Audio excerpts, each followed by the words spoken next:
Okay, so this started out as a video on how to replace your cracked iPod screen. What I did is I followed one of the videos that you see online. It says for just $100 you can buy this handy 4G iPod screen. Actually, mine is here because they come with both the LCD part and the glass part, which is the part that breaks, attached.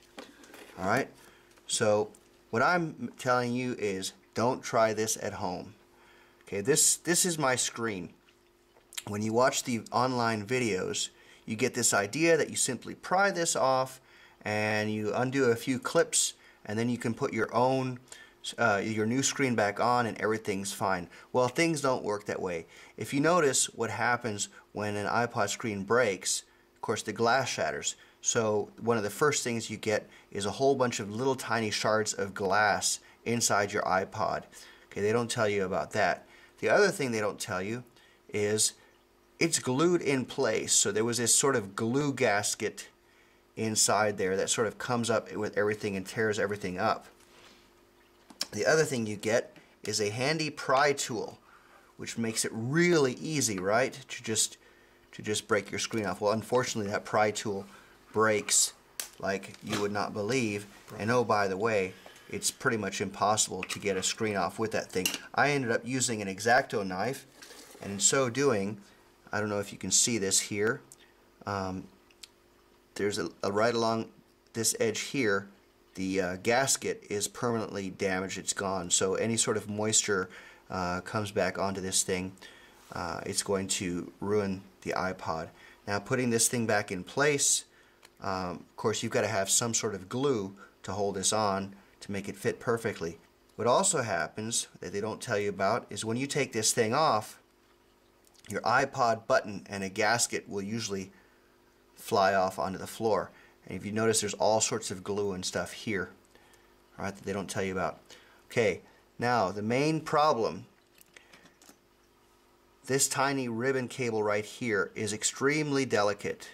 Alright, so delicate that simply by reinstalling my screen, although there's no visible damage, I damaged the $100 screen and therefore wasted a whole bunch of time. Now what you have to end up doing is this ribbon cable attaches to the underside of the motherboard, which you have to get at by removing these 7 screws.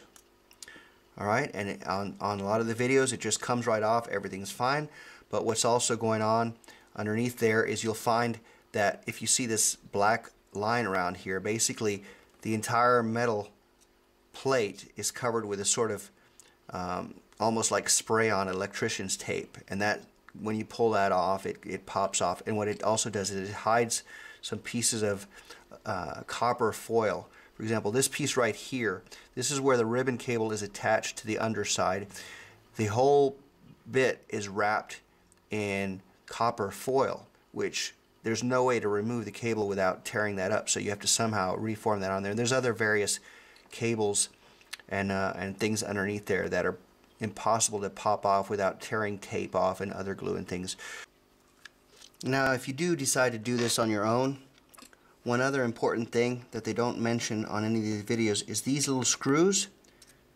See, they don't tell you about reassembly. When you put them back in, you have to be absolutely sure that they're all the way down, because if they're not, they'll press up against the back of the LCD screen, and it's just like when you push down on your computer screen, it causes distortion. So now you get everything in place. You somehow manage to finagle your button into place. And of course the problem is you've removed your glue, right? The glue is still sitting over here, so you've got to come up with glue. But first you want to do a check, make sure everything is working correctly. Now my iPod, or actually my daughter's iPod, which she dropped promptly about 2 weeks after she got it for Christmas, and this is why I went to all this trouble, I managed to get this piece here. If you can see it, there's a tiny little plug that has to be pushed into place, and then there's a ribbon cable, of course the one that was originally, and I've been holding this thing the whole time just like this. I've been very careful with it.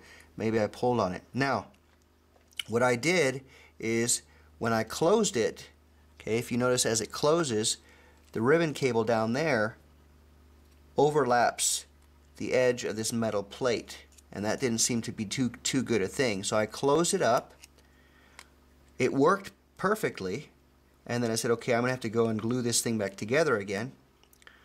So I opened it back up again, and what I decided to do was push this ribbon cable just like that, so that it actually bends, does a bend, a loop back, and then comes back like that. Closed it back up, and the device didn't work anymore. Now, I talked to customer service, and what they said was, listen, it can only be one of two things. It's either that ribbon cable or that plug that I just pointed out. Recheck your connections, and as you can see, this pops off quite easily. I rechecked it, I plugged everything back in, and then they told me, well, the only thing it could be is your ribbon cable is damaged. And I said, well, can I tell from looking at it? They said, no, it's very delicate. Just a slight pull or twist will break it. And of course, when I said, well, can you replace the ribbon cable? The answer was no. You have to buy a whole new screen. So anyway, you can do what you think is right, but my advice is don't be like me. Don't spend $100 because either pay somebody else to do it for you where there's a guarantee, or just buy yourself a new iPod, which I'm going to have to end up doing myself anyway.